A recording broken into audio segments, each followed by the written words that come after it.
क्या आप जानते हैं दुनिया की सबसे स्ट्रॉन्गेस्ट बियर कौन सी है? जिस बियर में सबसे ज्यादा अल्कोहलिक कंटेंट होता है उसे सबसे ज्यादा स्ट्रॉन्गेस्ट बियर मानते हैं। तो इसके हिसाब से सबसे ज्यादा स्ट्रॉन्गेस्ट बियर स्नेक वेनम है, जिसके अंदर 67.5% अल्कोहल होता है और नॉर्मल बियर में 4.5% अल्कोहलिक कंटेंट होता है। तो इसी से आप अंदाजा लगा सकते हैं कि ये बियर कितनी स्ट्रॉन्ग है। शायद ये फैक्ट आपको पता नहीं था। आपने ऐसे 1 रुपए के सिक्के पर ऐसा सिंबल देखा ही होगा। इसे INI यानी इसे इंडियन रुपीस का सिंबल भी माना जाता है। लेकिन क्या आपने कभी ये सोचा है इस सिंबल को किसने बनाया? इसे सबसे पहले उदय कुमार जी ने बनाया था और उदय कुमार जी II गुवाहाटी के हेड हो चुके हैं। और ये सिंबल हिंदी लेटर र से निकाली गई है और ये सिंबल लेटर R और हिंदी लेटर र से मिलकर बनाया गया है। और इसके बीच में जो लाइन है ये इंडियन फ्लैग के रंग को दिखाने के लिए डाली गई है।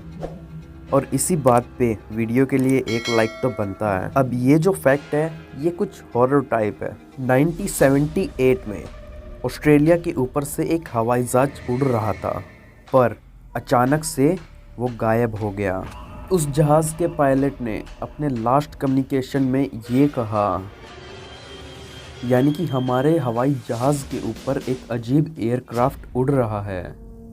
ये बोलने के 2 सेकंड बाद पायलट ने कहा, it is not a aircraft, यानी कि वो एयरक्राफ्ट नहीं है। इस घटना के 3 दिन बाद अंतरिक्ष से आ रहे एक सिग्नल को रिसीव किया गया, और जो कि एक अजीब बात है, लेकिन आज तक किसी को ये नहीं पता चला कि वो सिग्नल आया कहाँ से था। बहुत सारे साइंटिस्ट ने ये पता करने की कोशिश की कि ये सिग्नल आया कहाँ से था, लेकिन उन्हें भी आज तक ये नहीं पता चला कि वो सिग्नल आया कहाँ से था। अगर स्कूल में किसी बच्चे को अच्छी अटेंडेंस और अच्छे ग्रेड्स मिलते हैं तो उन बच्चों को अपने पेरेंट्स से या अपने टीचर से शाबाशी जरूर मिलती होगी। और वो बच्चे आप भी हो सकते हो, या आपकी क्लास में कोई होगा जिसकी अच्छी अटेंडेंस और अच्छे ग्रेड्स हैं। लेकिन टेक्सास के फोर्ट वर्थ स्कूल डिस्ट्रिक्ट में एक स्टूडेंट की अच्छी अटेंडेंस और अच्छे ग्रेड्स होने के बाद 2011 में उस स्टूडेंट को चौरेले कैमेरो दी गई थी। तो इसीलिए आप भी अपने स्कूल में अच्छी अटेंडेंस और अच्छे ग्रेड्स लाइए, क्या पता किस्मत कब खुल जाए। अक्सर जब लोग बीमार होते हैं तो वो डॉक्टर के पास चले जाते हैं अपना इलाज कराने।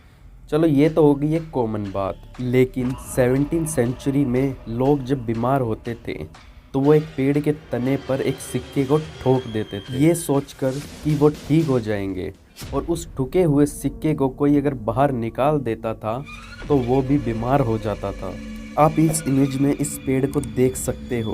लोगों ने इस पेड़ में सिक्के ठोक ठोक कर इस पेड़ का क्या हाल बना दिया है। ऐसी चीजों पर पुराने जमाने के लोगों का बहुत मानना था। अब ये फैक्ट सुनकर आपको अकेले में बहुत डर लगेगा। एक सॉन्ग जिसका नाम था ग्लूमी संडे, इस सॉन्ग पर बहुत से केस हैं कि इस सॉन्ग को सुनने के बाद बहुत से लोग खुदकुशी करते थे।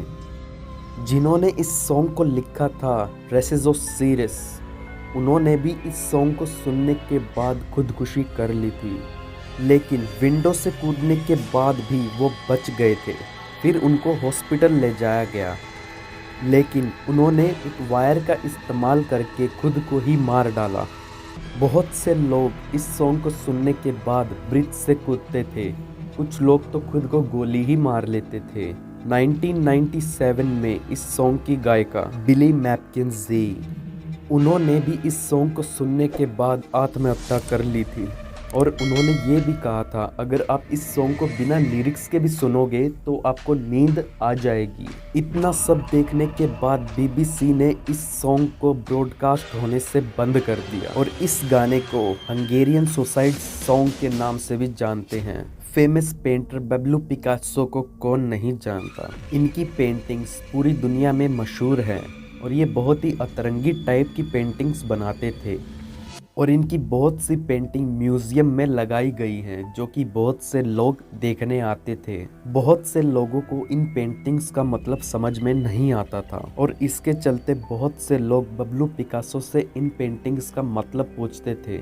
इसे देखते वो चिड़चिड़े हो जाते थे, क्योंकि वो अपनी पेंटिंग्स में एक मीनिंग देते थे और लोगों को वो मीनिंग समझ में नहीं आता था।